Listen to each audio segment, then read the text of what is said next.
গাজার কিছু অংশ ইসরায়েলি বিমান ও আর্টিলারি হামলার অব্যাহত রয়েছে এমন অভিযোগ আছে যুদ্ধবিরতির পরেও। কয়েকটি প্রতিবেদনে বলা হয়েছে, গাজায় গত কয়েকদিনের হামলায় অন্তত ৩২ থেকে ৩৩ জন নিহত হয়েছে।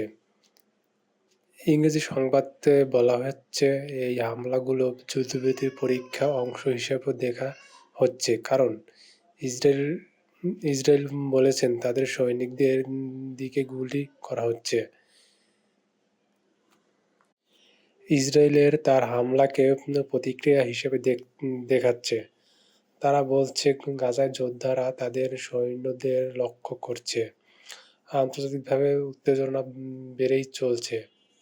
গাজা স্বাস্থ্য মন্ত্রণালয় এবং অন্যান্য স্থানীয় সূত্রে বলেছেন, নিহত ও আহতদের সংখ্যার মধ্যে অনেকেই বেসামরিক নাগরিক ছিলেন। হাসপাতালে ও আশ্রয়স্থলে বিমান হামলা চালানো হয়েছে, যেখানে সাধারণ বেসামরিক নাগরিক ও শিশুর মৃত্যুর খবর পাওয়া গিয়েছে। আজকের রিপোর্ট অনুযায়ী গাজায় অন্তত 4 জন নিহত হয়েছে, যদিও আগের কয়েকদিনে সংখ্যা আরও বেশি ছিল। হাসপাতালে ও মানবিক সহায়তা পৌঁছানোর স্থানে সংকট চলছে। ঔষধ ও সরঞ্জামের ঘাটতি তথ্য রয়েছে। যদিও যুদ্ধবিরতি রয়েছে বলে ঘোষণা করা হয়েছিল, সেই বিরতির বেশংশ শর্ত সাপেক্ষ, কার্যকর এবং নিয়মিত লঙ্ঘন হচ্ছে।